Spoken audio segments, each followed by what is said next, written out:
Hi, I'm Mike, and this is Our Wyoming Life.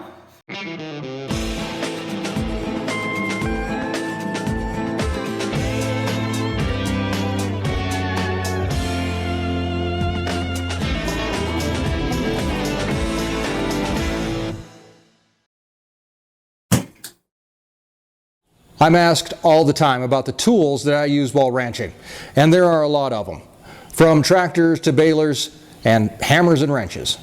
But last week, I got a question in our mailbox asking me what the coolest tool that I get to use here on the ranch is. The answer to that question was simple to answer, and I think it might really surprise you. In October of 2013, a freak blizzard hit northeast Wyoming and South Dakota during the record-setting Winter Storm Atlas. After days in the 70s and 80s, the storm slammed in and caught a lot of ranchers, including me, unprepared. The October 3rd storm brought 3 to 4 feet of snow, following 2 inches of rain, and cows had yet to grow their winter coats that protect them from the wet snow that attacked their bodies, already chilled by the freezing rain.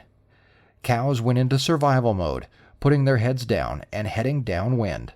This caused cows to walk over embankments or into creeks and ponds, one after another.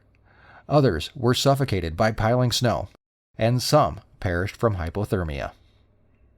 By the end of the storm, the death toll topped 100,000 cows. We lost a few also. Our cows were still a few miles from home, on their summer pasture, and rain softened the soil in some areas that the cows and calves couldn't get out of. Many actually drowned, as they were stuck in the mud, and the snow buried them, crushing them and pushing them into the wet soil underneath. The cattle community came together, and fundraisers were started. Some ranchers lost their whole herd, with no way to get compensated or start over. Luckily, coming up on 4 years later, things have built back up, and a lot of ranchers affected by Winter Storm Atlas are still rebuilding. But just like us, it seems like a never-ending project. But what does all this have to do with cool tools? Well, one tool in our toolbox is there to help us in a situation just like Winter Storm Atlas. And hopefully nothing like that ever happens again soon. But we do get storms and snow and rain, and that's where this comes in. It's a Flir thermal imager.